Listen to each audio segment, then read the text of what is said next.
Bismillahirrahmanirrahim. Assalamualaikum warahmatullahi wabarakatuh. Hamdan wa syukran lillah, salatan wa salaman ala rasulillah, amma ba'du. Dewan juri yang arif dan bijaksana, serta sedulur da'i dan da'iyah dimanapun kalian berada, yang insya Allah semuanya akan dirahmati oleh Allah Subhanahu wa ta'ala. Sedulur da'i, dikutip dari laman Universitas Islam Indonesia, Buya Yahya pernah mengatakan generasi yang selamat adalah generasi Quran. Sebab apa? Sebab generasi Quran merupakan generasi yang meyakini kebenaran isi kandungan Al-Quran. Mereka membacanya, mereka menghafalkannya, serta mereka memahami makna yang ada di dalamnya secara baik dan benar. Generasi yang mengenal Al-Quran, maka mereka akan didekatkan dengan kesuksesan. Begitu pula sebaliknya, generasi yang tidak mengenal Al-Quran, maka mereka akan dijauhkan dari kesuksesan. Karena dari kesuksesan inilah yang mampu membangun kejayaan agama, bangsa, serta negara kita tercinta.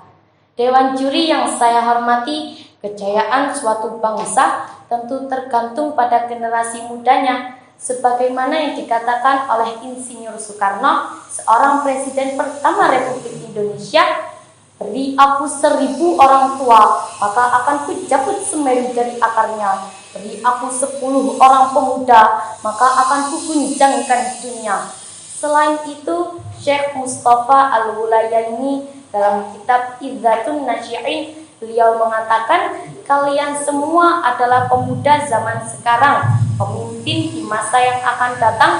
Di tangan kalianlah perkara umat berada, dan di kaki kalianlah kehidupan mereka.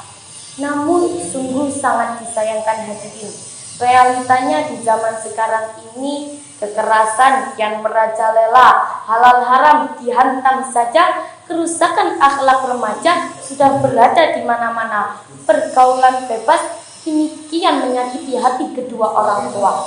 Seolah-olah semua itu sudah biasa terjadi, padahal termasuk perbuatan tercela. Nggih napa mboten?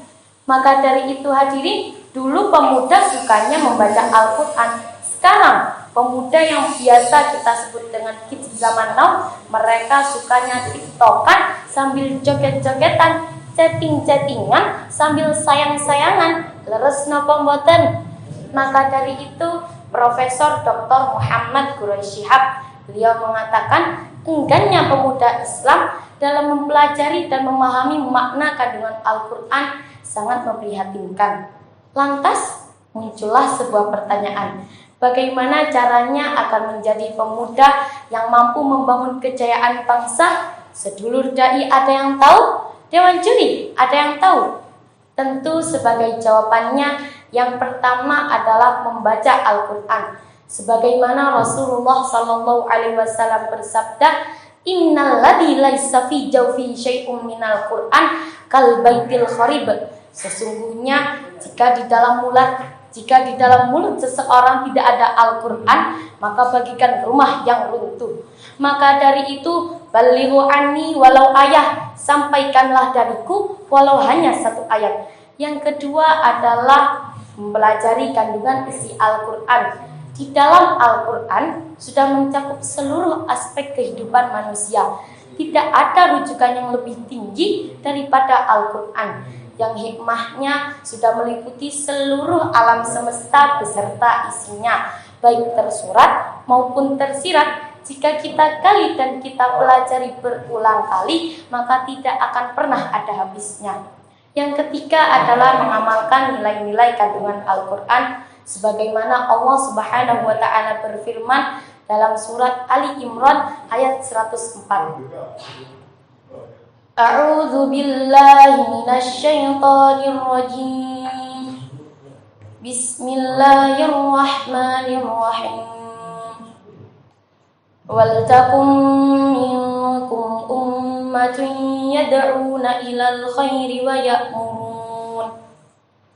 ya'muruna bil ma'rufi wa yanhauna 'anil munkar wa ulaika humul muflihun. Shadaqallahul adzim.